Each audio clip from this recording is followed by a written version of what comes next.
Some stories begin with a wedding, others begin with a funeral, but this one begins with both endings happening inside the same heart.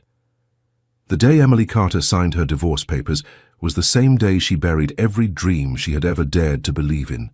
3 years of marriage, one devastating loss, and a man who walked away when she needed him most.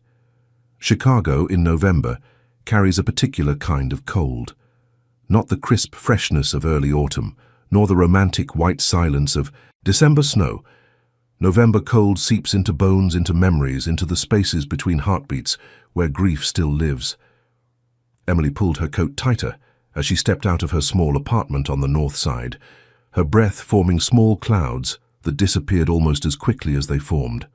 She had learned in the 2 years since her divorce that disappearing was something everything did eventually.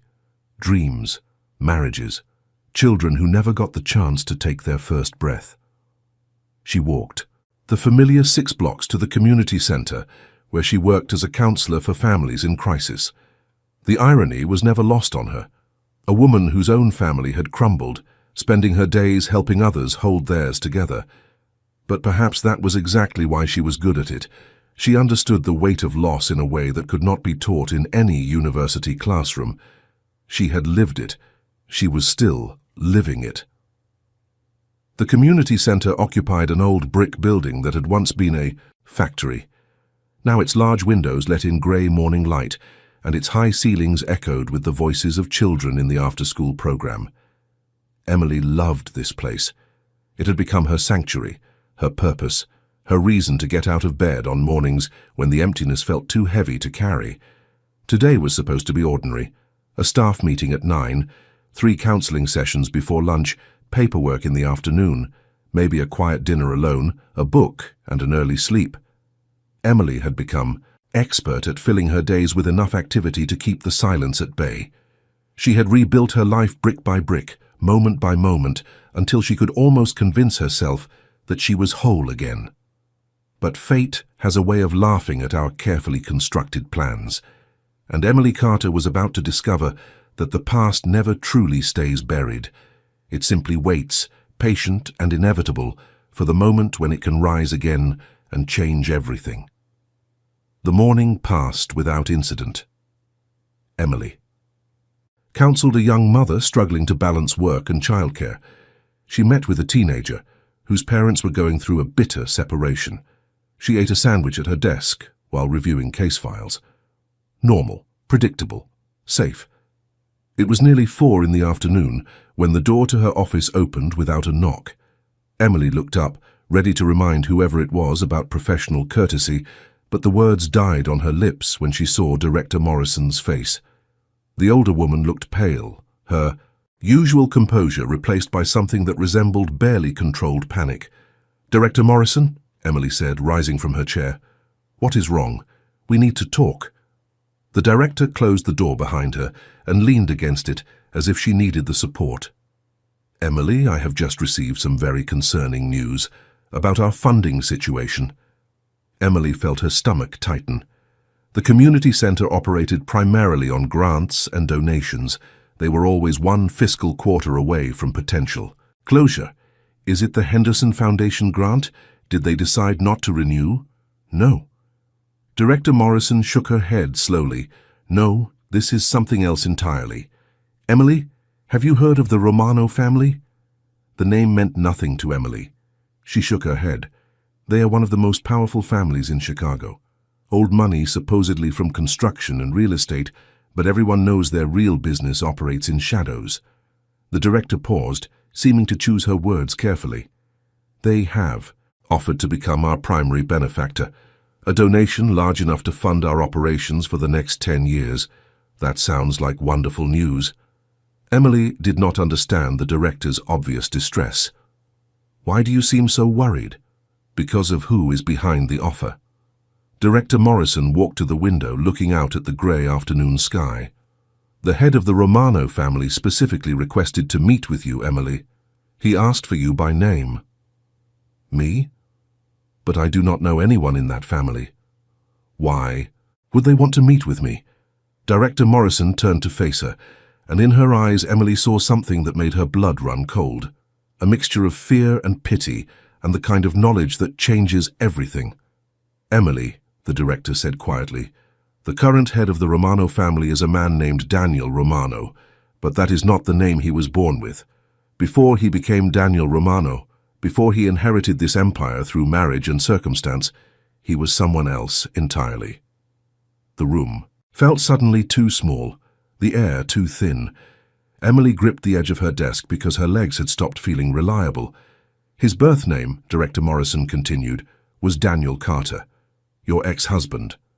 The words did not make sense. They could not make sense.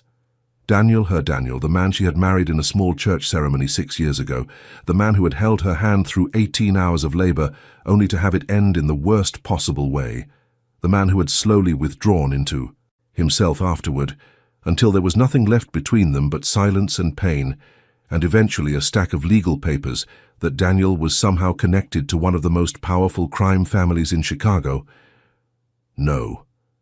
Emily heard her own voice, as if from a great distance. "That is not possible. Daniel worked in finance. He was an accountant. He was normal, ordinary, just a regular person who could not handle grief. People are rarely what they appear to be." Director Morrison's voice was gentle. "I do not know the details of how he became involved with the Romano family, but I have confirmed the information through multiple sources. Daniel Carter legally changed his name to Daniel Romano 3 months after your divorce was finalized. He married Isabella Romano, the only daughter of the previous family head, and when her father passed away last year, Daniel assumed control of the entire organization." Emily sat down heavily. Her mind was racing, trying to reconcile the man she had known, the quiet, somewhat distant accountant who preferred spreadsheets to conversation, with the image of a mafia boss. It was like trying to force 2 puzzle pieces together that clearly did not fit. "And he wants to meet with me. Why? I do not know. But Emily, I feel I should warn you. The Romano family is known for many things, and very few of them are legal. Whatever Daniel wants, you should be very careful. You do not have to take this meeting if you do not want to." Emily stared at her hands, at the place where her wedding ring used to sit, at the faint tan line that had long since faded. 2 years of building a new life, 2 years of convincing herself that the past was behind her. And now it was reaching out from the shadows, wearing the face of the man who had once promised to love her forever. "No," she said finally, surprising herself with the steadiness of her voice. "I will meet with him. I need to understand what is happening. I need to know why he became this person and what he wants. From me now." Director Morrison nodded slowly. "The meeting is scheduled for tomorrow evening. A car will come for you at 6. Emily, please be careful." "I will." But even as she said the words, Emily knew that careful had already ceased to be an option. The moment Daniel re-entered her life, everything changed, and she had a terrible feeling that this was only the beginning. That night, Emily could not sleep. She lay in her small bedroom, staring at the ceiling, her mind replaying memories she had spent 2 years trying to forget. The way Daniel used to laugh before the loss that stole the light from his eyes, the quiet mornings they shared over coffee, when conversation was unnecessary because their silence was comfortable. The nursery they had painted together, soft yellow walls and white furniture and dreams that never got the chance to become real. She had loved him. Despite everything that came after, despite the way he retreated into himself when she needed him most, despite the cold distance that grew between them until divorce seemed like the only option, she had loved him with everything she had, and part of her, the part she kept locked away in the deepest chamber of her heart, still did. But the Daniel she loved was an accountant, a quiet man who wore glasses and worried about tax codes, not a mafia boss, not someone who dealt in shadows and danger. How could one person become someone so completely different? Sleep finally came sometime after 3 in the morning, but it brought no rest. Emily dreamed of hospitals and empty nurseries and a man walking away into darkness, his face becoming someone else's with every step. The next day passed in a blur of anxiety and distraction. Emily went through the motions of her work, but her mind was elsewhere. At 5:30, she left the community center and walked home quickly, changing into something more appropriate for a meeting she could not begin to prepare for. She chose a simple dark dress, professional but not formal, armor for a battle she did not understand. At exactly 6 o'clock, a black car appeared outside her building. It was sleek and expensive, the kind of vehicle that looked out of place on her modest street. Emily watched from her window as a driver in a dark suit emerged and approached her door. "This is really happening," she whispered to herself, and then, before she could change her mind, she grabbed her coat and went downstairs. The driver said nothing as he opened the rear door for a "Hertite." Emily slid into leather seats that probably cost more than her monthly rent. The door closed with a solid, expensive sound, and then they were moving through the Chicago evening, the city lights blurring past the tinted windows. They drove north, into neighborhoods Emily rarely visited. The buildings grew larger, the spaces between them wider, until they were passing through gates into what could only be described as an estate.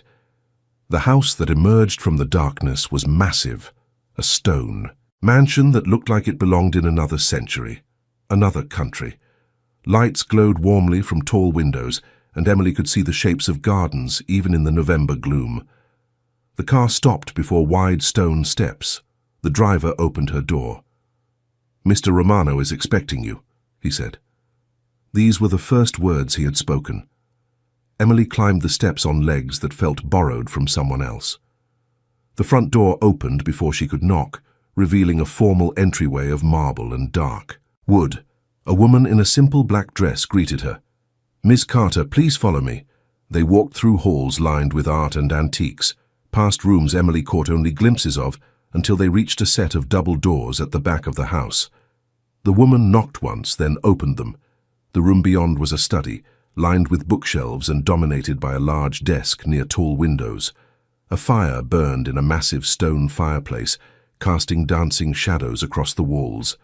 And standing before those windows, silhouetted against the last light of day, was a figure Emily would have recognized anywhere. Even after 2 years, even after everything. Daniel. He turned at the sound of the door closing, and Emily felt her breath catch. He looked different. Harder somehow, his features more defined, his posture carrying an authority that had never been there before. He wore a dark suit that fit him perfectly, and when his eyes met hers, she saw something in them that was both familiar and completely foreign. "Emily." His voice was the same. Deeper, perhaps, but the same voice that had whispered promises in the dark, that had spoken vows before friends and family, that had gone silent in the face of unbearable loss. "Thank you for coming." She did not know what she had expected. Anger, perhaps. Fear. But what she felt instead was a strange calmness, as if some part of her had always known this moment would come. "I almost did not recognize you," she said. "Daniel Carter, accountant. Now Daniel. Romano, head of a crime family. That is quite a transformation." A ghost of a smile crossed his face. "I suppose it is." "How?" She took a step closer, then stopped herself. "How did this happen? You were the most ordinary person I ever knew. You hated risk. You filed our taxes 3 months early every year because you could not stand the uncertainty of waiting." Daniel moved to a small bar near the fireplace, pouring 2 glasses of something amber. "People change, Emily. Grief changes them. After we lost the baby, after I lost you, I had nothing left to lose. And when you have nothing left to lose, you become capable of things you never imagined." He offered her a glass. She took it, but did not drink. "You left me," she said, the old wound opening despite her best efforts to keep it closed. "When I needed you most, you withdrew. You became a stranger in our own home. And then you just walked away." "I know." He did not look away from her accusation. "I know what I did. I have had 2 years to live with it, to understand the full weight of that failure. I was drowning in my own grief, and instead of reaching for you, I let the current pull me under. By the time I surfaced, it was too late. You were gone, and I was someone else entirely. How did you even end up connected to this family?" Daniel gestured toward 2 chairs near the fire. Emily hesitated, then sat. He took the chair across from her. After the divorce, I was lost. I threw myself into work, took risks I never would have considered before. One of those risks involved investing money for a client I should have investigated more thoroughly. That client was Anthony Romano, the former head of this family. When I discovered who he really was, I should have run. Instead, I saw an opportunity, a chance to become someone powerful enough that nothing could ever hurt me again. And you married his daughter? Yes. Daniel's expression flickered with something Emily could not quite read. Isabella was kind. She understood. Damage because she had her own. We built something together. Not love exactly, but partnership. Mutual understanding. She passed away 6 months ago. Complications from an illness she had fought for years. I am sorry. The words came automatically, but Emily meant them. Whatever Daniel had become, she knew what loss felt like. When Anthony died last year, the organization came to me. Isabella was too ill to take leadership, and she had no siblings. I was the only option. Daniel took a long drink from his glass. So now I am this. A man I never intended to become, running an empire I never asked for, with more power than I know what to do with. Emily let the silence stretch between them, the fire crackling softly, the weight of revelations settling into the space. Why am I here, Daniel? Why did you ask to meet with me? He set down his glass and leaned forward, his eyes holding hers with an intensity that made her heart race. Because I have spent 2 years trying to forget you, and I have failed. Because every success, every achievement, every bit of power I have accumulated means nothing when I think about how I abandoned you when you needed me most. Because I want to make things right, even if I do not know how. You think funding my community center will make things right? No. Daniel shook his head. The donation is real, and it comes with no conditions. Your center does important work, and I have more money than I could spend in 10 lifetimes. But that is not why I asked you. Here. Then why? Because I want you to know the truth, all of it. Who I am now, what I have done, and what I am trying to become. And then I want to ask you a question. What question? Daniel stood, moving to the window where the night had fully descended, the garden lights creating islands of illumination in the darkness. I want to ask you to give me a chance, not to reconcile, not to pretend the past did not happen, but to start something new, to see if the man I am now might be worthy of the woman you have become. Emily felt the world shift beneath her feet. This was not what she had expected. Not demands or threats or the cold business transaction she had braced herself for. This was something far more complicated, a door opening to a path she could not see the end of. You run a criminal organization, Daniel. Whatever feelings might still exist between us, that is not something I can ignore. I know. And I am not asking you to. He turned back to face her. I am asking you to. Let me show you who I really am. Not the man I was when we were married, and not the reputation that precedes me now. The actual person beneath all of that. The person who still remembers the sound of your laugh, who still thinks about the yellow nursery we never got to use, who still loves you even though he has no right to. The words hit Emily like physical blows. She set down her untouched drink and stood. I need time, she said. This is too much to process in one evening. Take all the time you need. Daniel's voice was gentle. I am not going anywhere. And Emily, whatever you decide, the donation to your center stands. That was never about leveraging your feelings. It was about doing something good with resources that came from less good places. Emily walked to the door, then paused with her hand on the handle. The man I married would never have had the courage to say the things you just said. He would have hidden behind silence and distance and let me fill in the blanks myself. I told you. Daniel's voice carried across the room. People change. Sometimes they have to lose everything before they understand what matters. Emily left without another word. But as the black car carried her back through the Chicago night, she knew that everything had changed. The past she thought she had buried was very much alive, and the future, which had seemed so predictable just 24 hours ago, had become a landscape of impossible possibilities. She did not know what she would decide. She did not know if she could ever trust Daniel again, or if the man he had become was someone she could love. But she knew one thing with absolute certainty.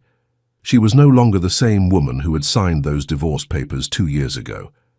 She had rebuilt herself from broken pieces, and whatever came next, she would face it with the strength she had earned through surviving the worst. The story of Emily Carter was far from over. In fact, it was just beginning. Check if you are already. Subscribe to this channel.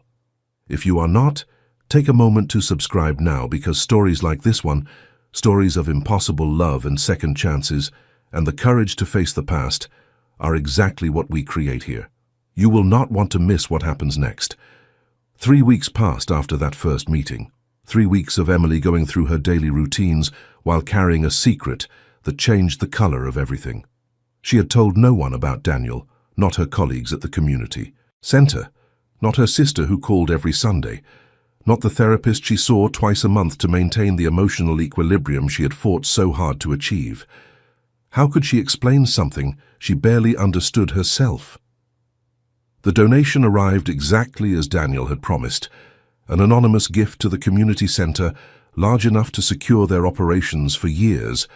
Director Morrison had been suspicious but practical. Whatever the source, the money would help families in need. Emily kept her knowledge to herself, watching as new programs were announced and long-delayed repairs finally scheduled, knowing that the man behind it all was someone no one would believe if she told them. Daniel did not contact her directly. No calls, no messages, no mysterious cars appearing outside her apartment. He was giving her the space she had asked for, and Emily found herself both grateful and oddly disappointed. She caught herself checking her phone more often than usual, jumping slightly at unexpected sounds, looking for a face she was not supposed to want to see in crowds. On the 22nd day, she made a decision. She would see him again. Not because she had answers, but because she had questions. Too many questions to ignore. She found his number on a card that had been tucked into her coat pocket that first night, probably by the driver she had barely registered. The conversation was brief. He suggested dinner at a restaurant. She counter-suggested a walk in a public park. They compromised on coffee at a small cafe in a neighborhood where neither of them was likely to be recognized. Daniel was already there when she arrived, seated at a corner table with a clear view of both exits. He stood when he saw her, and Emily noticed how the simple gesture carried an air of old-world courtesy that seemed simultaneously natural and practiced. "You came." He pulled out her chair. "I have questions." I expected nothing less. They ordered coffee and sat in the particular silence of two people who once knew each other completely and now find themselves strangers. Emily studied his face, looking for traces of the man she had married. They were there, beneath the surface confidence and the sharper edges. The same eyes that had looked at her across a crowded room 5 years ago and somehow known. "Tell me about your life now," she said. "Not the organization, your actual daily existence." Daniel wrapped his hands around his coffee cup. He had ordered it black, which surprised her. The Daniel she remembered preferred his coffee sweet enough to be almost undrinkable. "I wake early," he began. "There are always calls to take, decisions to make. The business side of things is more complex than most people imagine. Construction projects, real estate development, legitimate investments. Only about 20% of our operations exist in gray areas, and I am working to reduce even that." Gray areas. Emily raised an eyebrow. "I will not pretend to be something I am not." Daniel's voice was steady. "The organization I inherited has been involved in activities I do not condone. Protection services that crossed into intimidation, loan operations with terms no ethical bank would offer, political influence purchased rather than earned. I have spent the last year trying to transform us into something legitimate. It is slow work. Some of my associates resist the changes, and the ones who resist, they are given choices. They can adapt or they can leave. No one is forced to stay, and no one is harmed for wanting out. Whatever you might have heard about how these families operate, I am trying to do things differently." Emily sipped her coffee, considering his words. "Why should I believe you? You should not based on words alone. Daniel set down his cup and met her eyes directly. That is why I want to show you. Let me take you to some of our projects, the affordable housing development we are building on the south side, the scholarships we fund for first-generation college students, the addiction recovery center we opened last year. See for yourself what we are doing with the resources we have. You are trying to buy redemption. No. Daniel shook his head slowly. There is no buying redemption. I know that. What I am trying to do is use what I have to create something good, to balance the scales, even if they can never be fully balanced. Is that so different from what you do at the community center? Taking broken situations and trying to help them heal. The comparison struck Emily as both accurate and deeply uncomfortable. She had spent 2 years telling herself that Daniel was the one who failed, the one who could not handle grief, the one who ran away. But sitting across from him now, seeing the weight of responsibility he carried, the genuine attempt at transformation, she wondered if the story was more complicated than she had allowed herself to believe. "What happened to you after the divorce?" she asked. The real story, not the business summary. Daniel was quiet for a long moment. Outside the cafe window, people walked past in the late autumn afternoon, bundled against the cold, absorbed in their own lives and problems. "I fell apart," he said finally. "For about 3 months, I barely functioned. Went to work, came home, stared at walls, lost 15 pounds because eating seemed pointless. And then one day, I was sitting in my apartment with a bottle of something strong, and I realized I had a choice. I could continue, dissolving into nothing, or I could become someone entirely different, someone strong enough to survive. So you chose the Mafia. I chose power." Daniel's voice carried no defensive edge. At the time, I did not think about what that meant in larger terms. I just knew that I had been helpless when it mattered most. Helpless to save our child, helpless to save our marriage, helpless to save myself from my own grief. I never wanted to feel that helpless again. Emily felt something shift in her chest. Not forgiveness exactly, not yet, but understanding. A recognition that grief took people to strange and desperate places, that survival sometimes wore faces no one would recognize. "I blamed you," she said quietly. "For years I blamed you for not being there when I needed you, for leaving me to grieve alone, for giving up on us without a fight. I know. And you were right to blame me. I did all those things, but I never asked what you were going through." Emily heard her own voice crack slightly. "I was so consumed with my own pain that I never really tried to understand yours. Maybe if I had, things would have been different, or maybe they would have been exactly the same." Daniel reached across the table, stopping just short of touching her hand. "We were both drowning, Emily. 2 people drowning cannot save each other. All they can do is survive separately and hope they find their way back to shore. And now, I am standing on solid ground for the first time in years. And I see you, standing on your own shore, and I wonder if there might be a bridge somewhere between us." Emily looked at his hand, so close to hers on the scarred wooden table. She remembered how those hands had held hers during labor, had trembled while signing divorce papers, had probably done things since then that she did not want to imagine. "Show me," she said. "Show me these projects. Show me who you are now." Daniel's face transformed with something that looked dangerously like hope. "When?" "Tomorrow." "Before." "I can change my mind." They finished their coffee in a different kind of silence, not the uncomfortable tension of strangers, but the charged quiet of 2 people standing at the edge of something neither fully understands. When they parted outside the cafe, Daniel did not try to kiss her or even hug her. He simply looked at her with those familiar eyes in that unfamiliar face and said, "Thank you for giving me a chance." Emily walked home through the cold November streets, her mind full of questions she could not answer. She was walking into something dangerous, not the physical danger of criminals and power struggles, though that existed too, something more personal. The danger of opening a door she had sealed shut, of risking a heart she had only recently learned to protect. But she had not rebuilt her life by playing it safe. She had rebuilt it by facing hard truths and making difficult choices.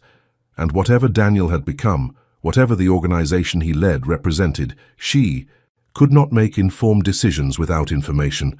Tomorrow she would see for herself, and then, maybe then, she would know what to do next. The morning arrived grey and cold, winter making its first serious threats against autumn.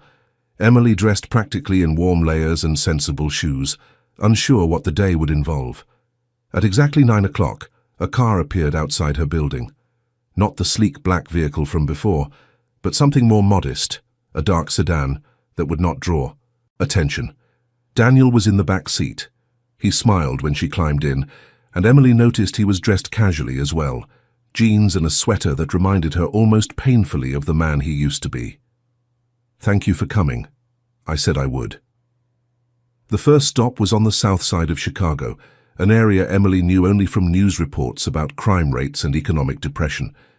But what she saw when they arrived was not decay. It was construction. Dozens of workers in hard hats moved around a skeleton, of buildings rising from what must have recently been vacant lots. Affordable housing, Daniel explained as they walked through the site, hard hats of their own perched awkwardly on their heads. 300 units when it is finished. Mixed income, so we do not just concentrate poverty in one place. Ground floor retail to bring jobs to the neighborhood. A community center not unlike your own. Emily watched the workers, listened to the foreman calling instructions, felt the energy of something, being built rather than torn down. "This is real," she said half to herself, "as real as anything." Daniel led her to a trailer that served as a site office, where plans were spread across tables and project timelines covered the walls. "We will not make our money back for decades, if ever. But that is not the point. The point is that 300 families will have safe, affordable homes in a neighborhood that has not seen investment in generations." They visited a school next, a charter academy, funded by the Romano Family Foundation, where children in neat uniforms greeted them with curious eyes. Emily watched Daniel interact with the students, saw how his face softened, how he crouched down to speak to them at eye level, how he remembered names from previous visits. "Education is the only reliable path out of poverty," he said as they left.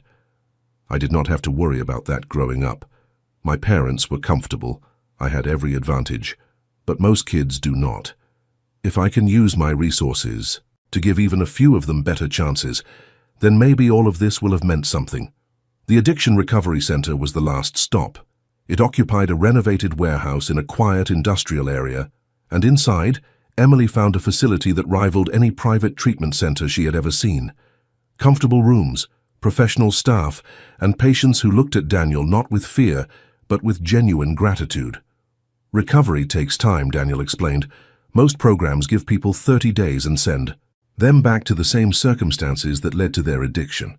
We offer 6 months minimum, plus job training, transitional housing, and ongoing support. Our success rate is 3 times the national average." "How do you fund all this?"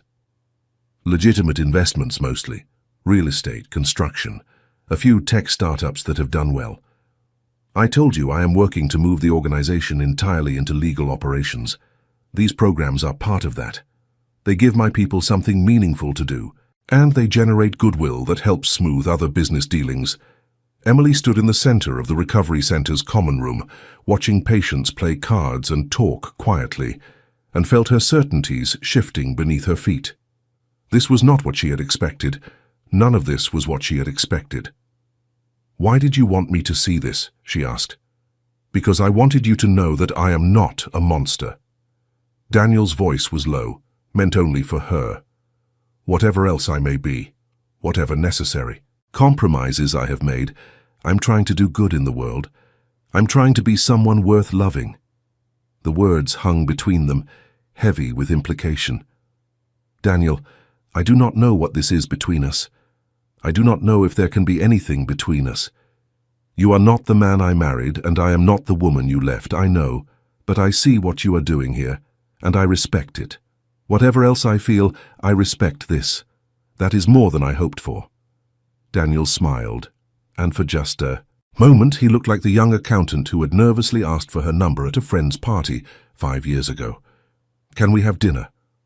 Not to pressure you, not to make any decisions. Just two people sharing a meal and seeing if they still know how to talk to each other. Emily hesitated. Every sensible instinct told her to say no, to protect herself, to keep the walls firmly in place. But there was another voice, quieter but insistent, that reminded her how lonely she had been, how the life she had rebuilt, safe and predictable, was also empty of the kind of connection she had once known. "Dinner," she said finally. "But I choose the restaurant. Deal." They had dinner that night at a small Italian place Emily loved, far from the wealthy neighborhoods where Daniel now belonged. They talked about everything and nothing, avoiding the heavy topics by unspoken agreement, simply rediscovering the rhythms of conversation that had once come so naturally. Daniel told stories about his legitimate business dealings, the colorful characters he encountered, the challenges of transformation. Emily shared tales from the community center, the families she helped, the small victories that made the work worthwhile. For a few hours, they were just two people getting to know each other again. Not ex-spouses with painful history, not a counselor and a crime boss, just Emily and Daniel, sharing pasta and red wine, and the careful beginnings of something neither was ready to name. When the evening ended, Daniel walked her to her door but made no move to come in. "Thank you for today," he said, "for keeping an open mind. Thank you for showing me." Emily paused with her keys in her hand. "I do not know where this goes, Daniel. I am not sure I can ever fully trust you again knowing what you have become. I am not asking you to trust me. Not yet. I am asking you to watch me. To let me prove through actions what words can never prove. And if, after time, you decide that I have earned even a small piece of your trust, that will be enough. Good night, Daniel. Good night, Emily." She watched him walk back to his car, watched the taillights disappear into the night. Then she went inside and sat in her dark apartment for a long time, trying to understand what she was feeling. The past was not what she had thought it was. The present was full of impossible complications. And the future, for the first time in 2 years, held something other than carefully managed: solitude. Winter arrived with a vengeance in the weeks that followed. Chicago disappeared under heavy snow. The city transformed into a landscape of white streets and breath that froze before it faded. Emily's life had transformed too, though less visibly. She and Daniel fell into a pattern, not quite dating, not quite friends, but something in between that had no easy name. They met once or twice a week, always in public places, always with the understanding that this was exploration rather than commitment. Sometimes they had dinner.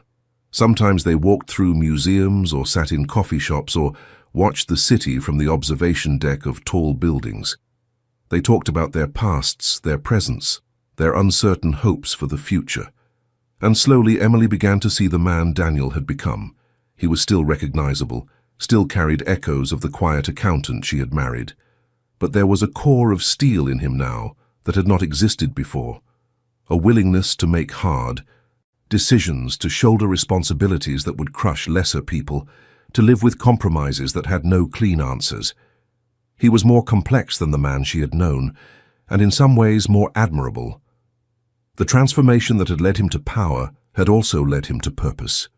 He was using his position to make genuine change, and that mattered. But Emily also saw the shadows.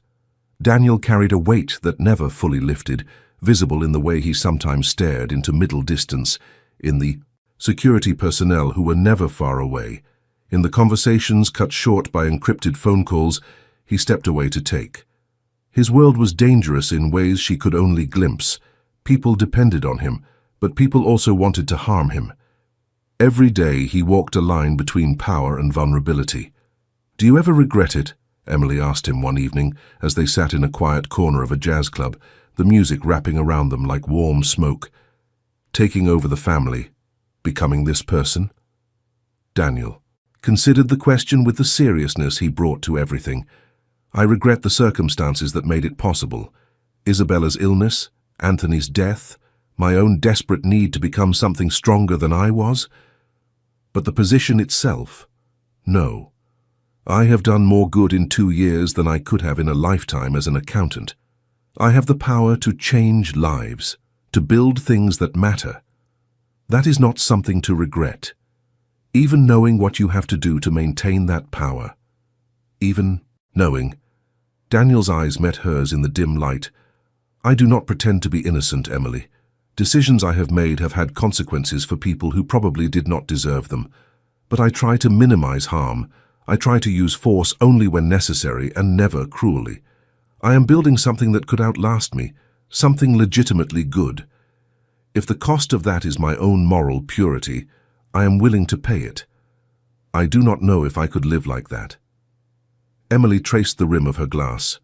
Always calculating consequences, always weighing good against less bad. You already do, you just do it on a smaller scale. Every time you advise a family to stay together or separate, you are making calculations about likely outcomes. Every time you prioritize one case over another because resources are limited. The scale is different, but the fundamental challenge is the same. It was true, and Emily had no easy response. She had always thought of her work as fundamentally good, but Daniel was right. That it involved difficult choices. She could not help everyone. She had to decide who received her attention and who did not. The consequences of those decisions might be less dramatic than his, but they were no less real. I want to show you something, Daniel said, changing the subject in a way that felt deliberate. Something I have never shown anyone else. What is it? A place. Somewhere I go when I need to remember who I really am.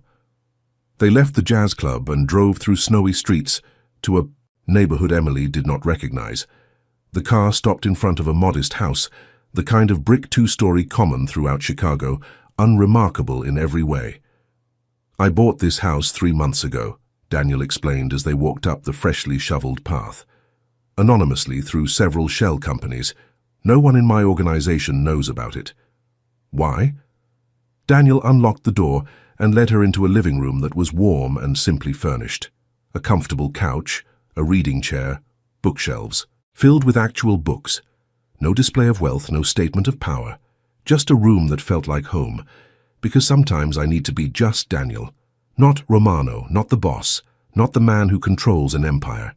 Just a person who reads and thinks and remembers who he used to be before everything changed. Emily walked through the house slowly, taking in the details. A kitchen with herbs growing on the windowsill, a study with a desk and a computer. Upstairs, a bedroom that looked slept in, and a bathroom with ordinary toiletries, and at the end of the hall a door that was closed. What is in there? Daniel's face changed. Something painful moved behind his eyes. Something I need you to see. If we are going to have any chance at all, you need to understand this part of me. He opened the door and Emily felt her breath stop. It was a nursery. Not the yellow nursery they had painted together, not exactly, but similar. A crib with soft blankets, a changing table, a rocking chair by the window. And on every surface, photographs. Emily recognized them. They were copies of the ultrasound images, the preparations they had made, the joy that had preceded the loss. I could not let go, Daniel said quietly, standing in the doorway. After everything, after the divorce and the transformation and all of it, I could not let go of what we almost had. I know it might seem unhealthy. Maybe it is. But coming here, sitting in this room, it helps me remember why I wanted to become strong in the first place. Not for power itself, but so I would never feel that helpless again. Emily stood in the middle of the nursery, tears streaming down her face. She had tried so hard to move forward, to let go of the grief, to build a life that did not revolve around loss. But seeing this room, knowing that Daniel had carried the same weight all this time, broke something open inside her. Daniel, she whispered. He was beside her then, and when he put his arms around her, she did not pull away. They stood together in that small room filled with memories of what would never be, holding each other the way they should have held each other years ago. Two people who had been broken by the same tragedy, finally allowing themselves to grieve together. I am sorry, Emily said into his shoulder. I'm so sorry I did not understand how much you were hurting. I am sorry I could not show you. I'm sorry I ran away instead of letting you help me." They stayed like that for a long time, in the house that no one knew about, in the room that held their shared loss. And when they finally separated, something had changed between them. Not forgiveness exactly, not yet, but the beginning of healing. The first tender shoots of connection growing in ground that had been frozen for too long. This is the moment, right here, that will stay with me forever. The moment when I realized that some wounds can only heal when they are shared. If this story is touching your heart, leave a comment right now saying, "I believe in second chances." Let me know that you understand what it means to find hope after loss. They talked through the night in that secret house, really talked in ways they never had during their marriage. About the baby they lost, about their individual grief, about the mistakes they had both made. Daniel told her about the dark months after the divorce, when he had considered ending everything until a chance encounter with Anthony Romano had given him something to live for. Emily told him about the slower healing she had done, the therapy and the work and the gradual rebuilding of a self that could function without him. By the time dawn lightened the windows, something fundamental had shifted. Emily looked at this man she had married and divorced and thought she knew, and she saw him clearly for the first time. Not a villain, not a hero, just a human being who had been through something terrible and had found an unusual way to survive. "What happens now?" she asked. "Whatever you want to happen." Daniel's voice was rough with exhaustion and emotion. "I will not pressure you, I will not demand anything, but I want you to know that I love you. I never stopped loving you, even when I was too broken to show it. And if there is any chance at all that we can build something together, something new that honors what we lost, I will spend the rest of my life trying to deserve it." Emily took his hand, the hand of a man who controlled an empire built in shadows, the hand that had trembled while signing divorce papers, the hand that now reached for her with a vulnerability that no amount of power could protect. "I am not ready to say I love you," she said carefully. "Too much has happened. Too much trust has been broken. But I am willing to try, to see if we can find our way back to each other or forward to something new. I am willing to take that risk."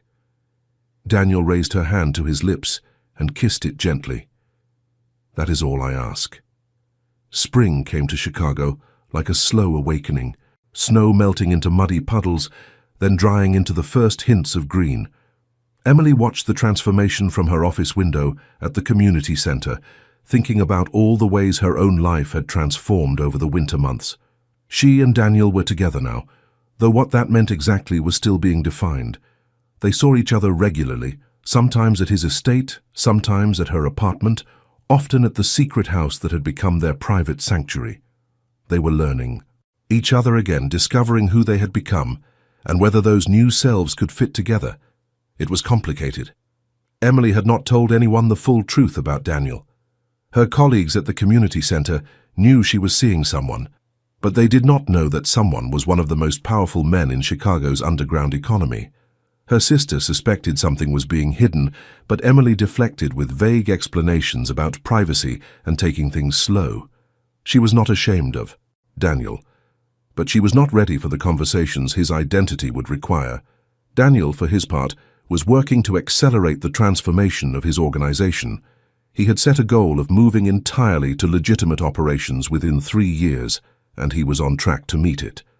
The shadier elements of the family business were being systematically dismantled, their former participants offered buyouts or positions in legal enterprises.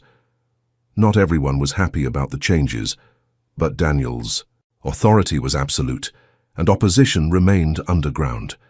It was during one of these transformation meetings that danger finally found them. Emily was at the estate that evening, reading in Daniel's study while he met with his senior advisors in the room next door. She had become familiar with these evenings, the murmur of serious voices, the occasional raised tone quickly lowered. She did not ask for details about what was discussed. There were parts of Daniel's life she needed to remain ignorant of, both for her own protection and her own conscience. The explosion came without warning. One moment Emily was turning a page, the next she was on the floor, ears ringing, dust and debris falling around her. The window behind her had shattered, and through the chaos she could see flames somewhere in the garden. Emily. Daniel was there, pulling her to her feet, his face cut and bleeding from flying glass. "We have to go. Now." "What happened?" "Later. Move." They ran through the house, which had transformed into a scene from a nightmare. Security personnel were everywhere, shouting into radios, weapons drawn. Emily caught glimpses of other people being evacuated, heard sirens in the distance. Daniel's hand gripped hers tightly, guiding her through corridors she had never seen, downstairs into a basement area, through a door that required multiple codes to open. The room beyond was a bunker, clearly designed for exactly this kind of emergency. Reinforced walls, communication, equipment, supplies. Several of Daniel's closest people were already there, including his head of security, a woman named Karen whose competence Emily had learned to respect. "Report," Daniel said, his voice transformed into something Emily barely recognized. The vulnerability was gone, replaced by cold authority.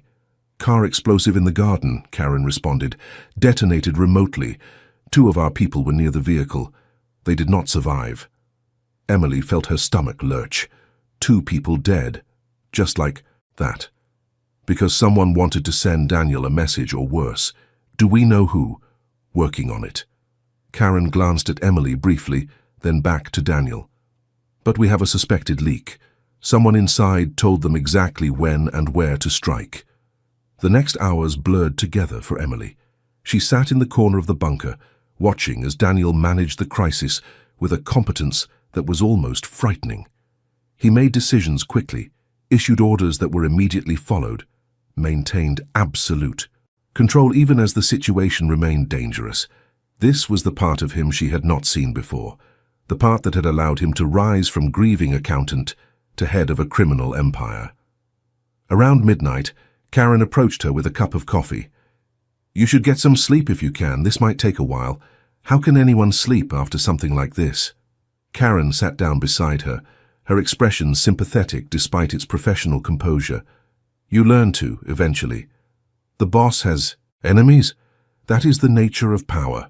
What matters is that he protects what is his, and you are clearly included in that category. 2 people died tonight." "Yes." Karen's voice was matter-of-fact.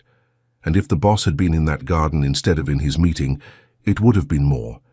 The people who did this wanted to cut off the head. They failed." Emily looked across the room at Daniel, who was still deep in strategic discussions. She had known, intellectually, that his world was dangerous. But knowledge and experience were different things. Tonight she had felt the reality of what it meant to be connected to a man like him. "He is a good man," Karen said quietly. "Better than most people in his position would be. The transformation he is leading, the legitimate future he is building, that is not just strategy. He believes in it. He wants to be someone worthy of the name his children might carry someday." Emily turned to look at her. "You know about us. I know about most things that matter to the organization, and you matter to him more than anything has in a long time. Do not underestimate what that means." It was nearly dawn when Daniel finally came to her. His face was still marked by cuts, though someone had cleaned and bandaged the worst of them. He looked exhausted in a way that went beyond physical tiredness. "We found the leak," he said, sitting down heavily beside her. "One of my financial managers was being blackmailed. His family was threatened. He gave them the information about my schedule. What will happen to him?" Daniel was silent for a moment. In the old days, under Anthony, he would have been killed. His family too, probably, to send a message. But that is not who I am trying to be. His family will be relocated and protected. He will face consequences, but nothing permanent. And the people who threatened him, who planted that explosive, who killed my men tonight, they will be found. They will face justice. Whose justice? Mine. Daniel met her eyes. Directly. I will not lie to you, Emily. The world I live in does not operate by the rules you are used to. The people who did this cannot simply be handed to the police. They would be released, and they would try again. The only way to ensure safety is to eliminate the threat. You mean kill them? I mean remove their ability to ever harm me or mine again." Daniel's voice held no apology. "I understand if this is too much. If this night has shown you that you cannot be part of my world, but I want you to understand my reasoning, even if you cannot accept it." Emily thought about the explosion, the chaos, the bodies of the two security personnel who had died simply for being in the wrong place. She thought about what it would feel like to live with this threat constantly, to know that enemies were always circling, waiting for an opportunity. "I do not know if I can accept it," she said honestly. "But I am not running away. Not tonight. Not without understanding more. That is all I can ask." They sat together in the bunker as the sun rose somewhere beyond the reinforced walls. Emily leaned against Daniel's shoulder, feeling the tension in his body, the weight of responsibility he carried. This was his reality. The power and the danger, the impossible choices, the constant vigilance. And somehow, despite everything, he was still trying to be better than his circumstances demanded. She did not know if she could live in this world permanently.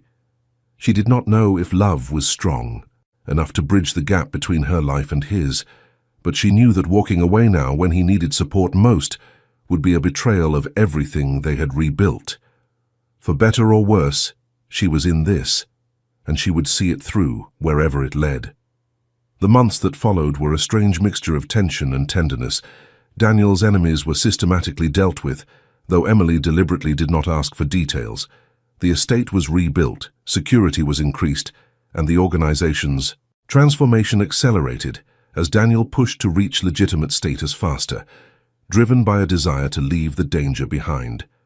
Emily moved between two worlds. Her work at the community center continued, helping families navigate crises that seemed almost quaint compared to what she knew about Daniel's life. And she spent increasingly more time in his world, learning its rhythms, getting to know the people who made up his inner circle, understanding the complexities of leading an organization through fundamental change. She also got to know Daniel in ways their marriage had never allowed. The grief that had driven them apart now became a bridge between them. They talked about the child they had lost, not with the painful silence of before, but with the bittersweet acceptance of people who have processed tragedy and emerged on the other side. They visited the secret house regularly, sitting in the nursery that Daniel had created, honoring the memory of what might have been while acknowledging that their futures could not be defined by loss alone. "I want to start a foundation," Emily said one evening as they sat on the porch of the secret house, watching summer fireflies dance in the warm air. A real one, not just a tax shelter, something focused on families who have experienced pregnancy loss and infant death. Support groups, counseling, practical assistance. There is so much stigma around these losses, so much isolation. "Tell me more." Daniel listened as Emily described her vision, asking thoughtful questions, offering suggestions from his experience with the other charitable programs the organization ran. By the end of the evening, they had sketched out a plan, and Daniel had committed the initial funding. "We will name it after the baby," Emily said quietly, "even though we never chose a name. Then we will choose one now." Daniel took her hand. Together, they settled on Hope, the Hope Foundation, dedicated to supporting families through the darkness of loss and into the possibility of future light. It was not the child they had wanted, but it was something. A way of creating meaning from tragedy, of ensuring that their loss might help others heal. As summer turned to autumn, Emily realized that she had stopped thinking of Daniel's world as separate from her own. The two had merged, complicated and imperfect, but undeniably real. She attended functions with him now, met openly with his associates, accepted a role in the organization's charitable activities that gave her influence and purpose. Not everyone was happy about her presence. Some of Daniel's older associates viewed her as an outsider, a distraction, a weakness. They remembered the harder times under Anthony Romano and resented the changes Daniel was implementing, but they kept their objections quiet for the most part. Daniel's authority was not to be questioned.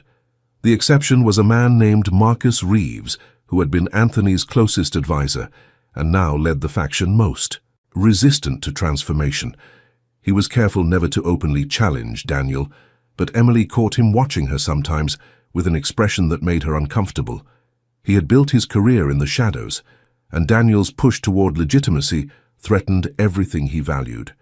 "Be careful around him," Daniel warned when Emily mentioned her unease. "Marcus is valuable to certain aspects of our business, but his loyalty is to the old ways, not to me personally. I am managing him, but he is not someone to underestimate. You could remove him, not without evidence of betrayal, and he is smart enough not to give me that." Emily filed the warning away, adding it to the growing store of knowledge about this world she had entered. She understood now why Daniel maintained such tight security, why trust was measured in careful increments, why power required constant vigilance. The empire he had inherited was built on foundations of fear and self-interest, and transforming it into something better was like trying to renovate a house while still living in it. But progress was being made. The legitimate businesses were thriving, the charitable programs were expanding, and more of the organization's activities could withstand public scrutiny.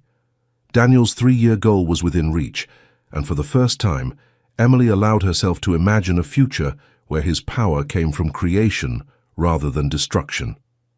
That future nearly ended on a cold November night, exactly 1 year after their first meeting. Emily was at her apartment that evening catching up on work.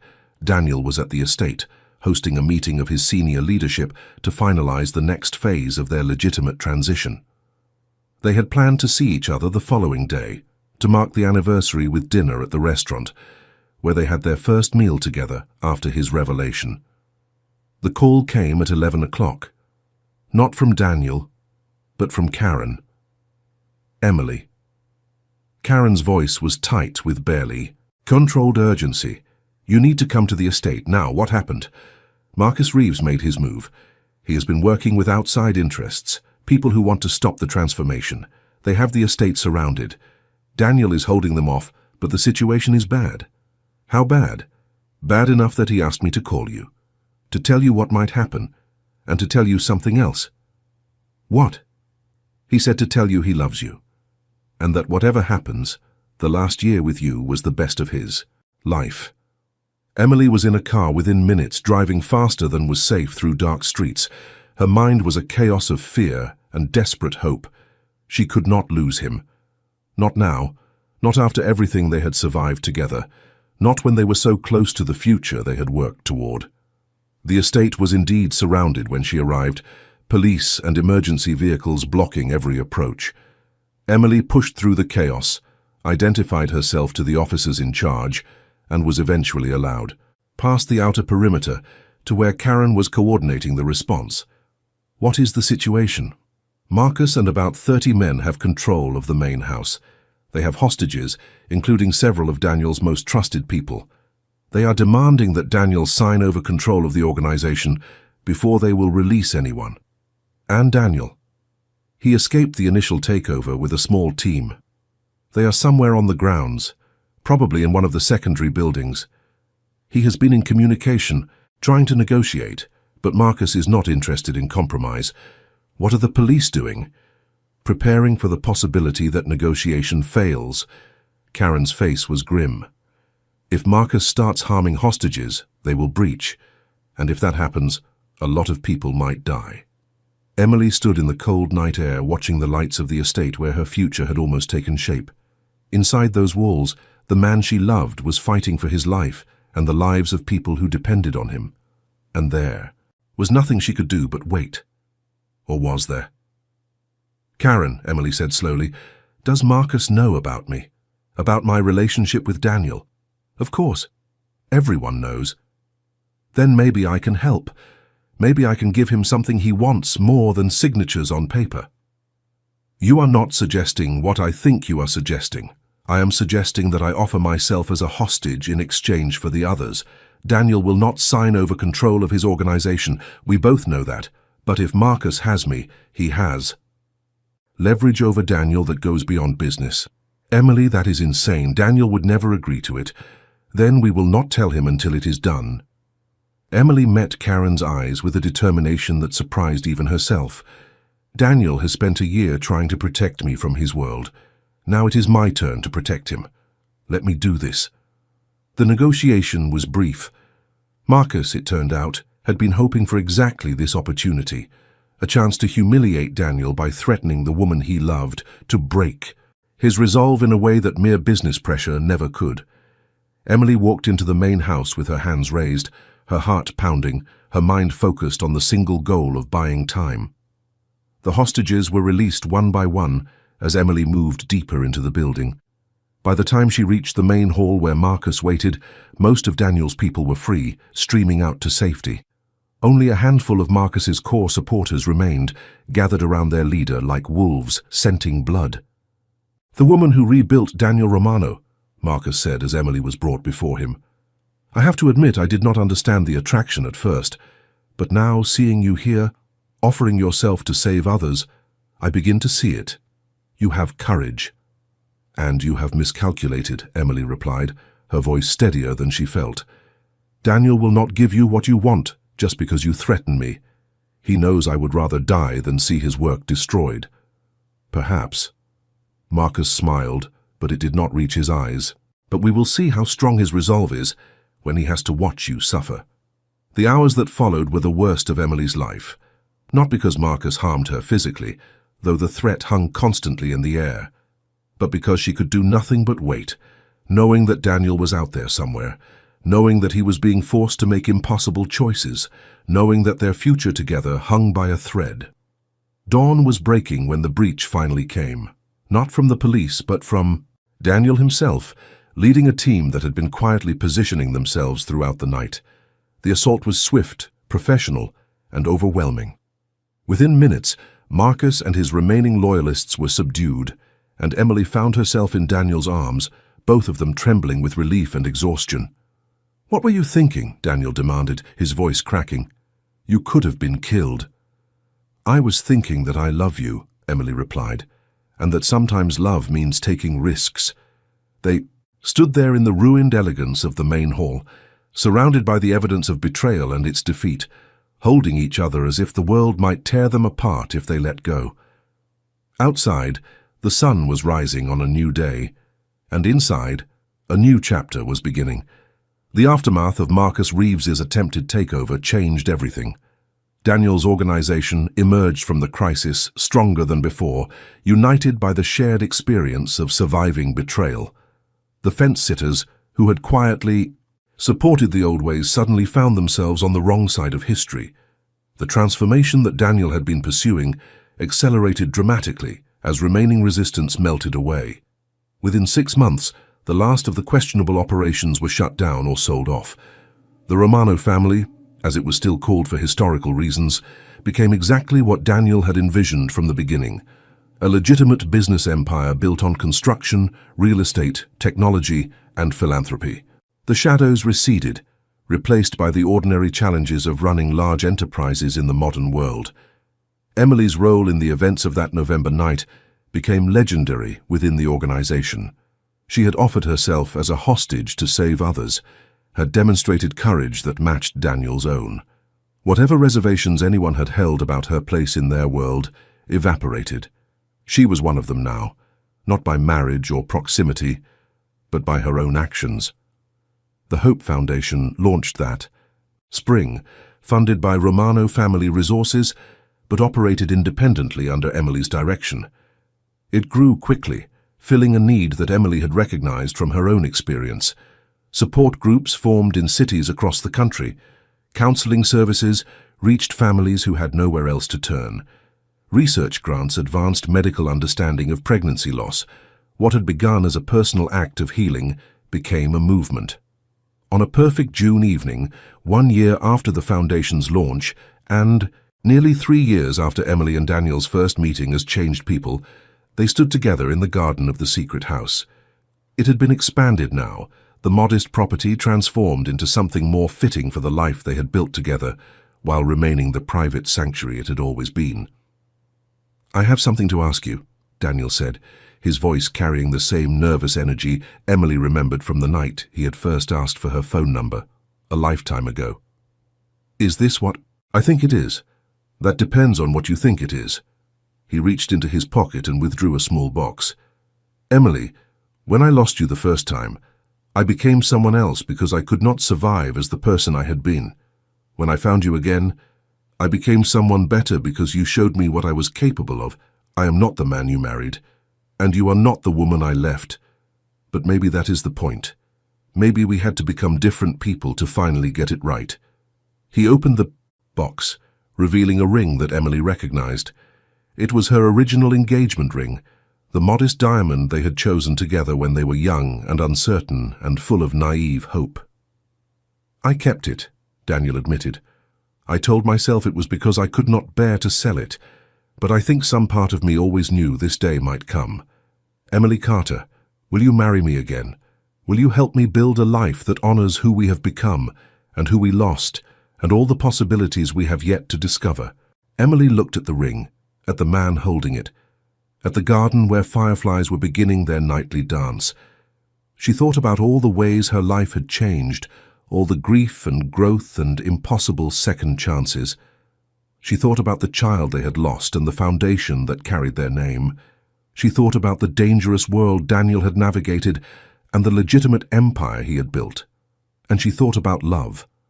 Not the naive love of their first marriage, the love that could not survive tragedy, but the mature love they had built together, tested by time and circumstance, strong enough to face whatever came next. "Yes," she said. "Yes, I will marry you." Daniel slipped the ring onto her finger, and it fit perfectly, as if the years between had never happened. They kissed in the garden of their secret house, two people who had been broken by the same tragedy and found each other again on the other side. The wedding was held 3 months later, a small ceremony attended, only by family and closest friends. Emily's sister stood beside her as maid of honor, having finally been told the full truth and having accepted it with the practical pragmatism Emily had always loved about her. Karen served as Daniel's best woman, a choice that surprised no one who knew how much she had done to help them reach this point. They wrote their own vows, standing before the same altar where they had married the first time, speaking words that acknowledged the past, while embracing the future. "I promise to stay," Emily said, looking into Daniel's eyes. "Not because it is easy, but because it is worth it. I promise to see you, all of you, even the parts that live in shadows. And I promise to keep building hope for us and for everyone our story might touch." "I promise to protect," Daniel replied, "not by hiding you from my world, but by making that world worthy of you. I promise to keep transforming, to keep becoming better, to keep earning the love you have given me. And I promise to never run again, no matter how hard it gets." They exchanged rings, newly purchased bands that complemented the restored engagement ring. And when they kissed, the small crowd cheered for a love that had survived more than most people could imagine. The years that followed brought the ordinary challenges and joys that fill any life. The Hope Foundation grew into a national organization, with Emily eventually stepping back from daily operations to train the next generation of leaders. Daniel's legitimate empire thrived, creating jobs and contributing to communities across the country. They moved from the estate to the secret house, now no longer secret, wanting a home rather than a fortress. And one autumn morning, 5 years after their second wedding, Emily woke Daniel with news that changed everything once more. The pregnancy was closely monitored, both of them carrying fears that never fully faded. But week by week, month by month, the baby grew strong and healthy. When their daughter was born the following spring, she arrived screaming and perfect, and they named her Hope after the foundation that had given them purpose in their darkest time. "We made it," Emily whispered, holding their daughter in the quiet of the hospital room, while Daniel sat beside her, tears streaming down his face. "After everything, we made it." "You made it," Daniel replied. "You saved us, Emily. You saved me. Everything good in my life exists because you were brave enough to give me another chance." "No." Emily smiled, exhausted and radiant and more certain than she had ever been. "We saved each other. That is how it works when love is real. You save each other over and over again, until saving becomes simply living, until the two of you become one story, told across all the years you have left. They brought hope home to the house that had once been secret, that had become a sanctuary, that was now simply home. The nursery that Daniel had created years ago, preserved through everything, finally welcomed the child it had always been waiting for. And in the quiet moments of those early days, feeding and changing and marveling at the miracle of new life, Emily and Daniel finally understood what their journey had been building toward.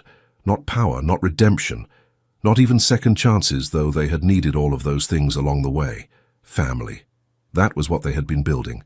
A family forged in loss, tempered by transformation, and finally made real by the courage to love again. If you have watched this far, it is because you liked this story. Leave a comment saying I have watched this far so I can get to know you and see who really enjoys the stories here on the channel. Hit that subscribe button if you have not already, because stories like this one, stories of impossible love and second chances and the courage to rebuild, are exactly what we create here. Like this video if it touched your heart, and share it with someone who needs to believe that broken things can be made whole again. Emily Carter Romano stands at the window of her home, watching her daughter play in the garden where fireflies dance on summer evenings. Her husband works in the study behind her, the empire he built now fully legitimate, his power used to create rather than destroy. The Hope Foundation helps thousands of families every year, turning grief into purpose, loss into meaning. Some stories begin with a wedding, others begin with a funeral. But this one began with both endings happening inside the same heart, and it emerged into something neither Emily nor Daniel could have imagined when they signed their divorce papers all those years ago. They lost a child, a marriage, and the people they used to be. And they found in the ruins of all that loss the foundations for something stronger. That is the secret, Emily thinks, as the evening light turns golden and her daughter's laughter carries through the open window. The secret is not that love conquers all. Love does not conquer anything by itself. The secret is that people can change, that grief can become growth, that the worst thing that ever happens to you can lead, through impossible paths, to the best things you never knew to hope for. Divorced after losing their child, she rebuilt her life, unaware her ex was now the mafia boss. That is how the story started. But it is not how the story ends. The story ends here, in a house full of love, with a family built on second chances, and a future bright enough to illuminate even the darkest memories of the past. The story ends with hope.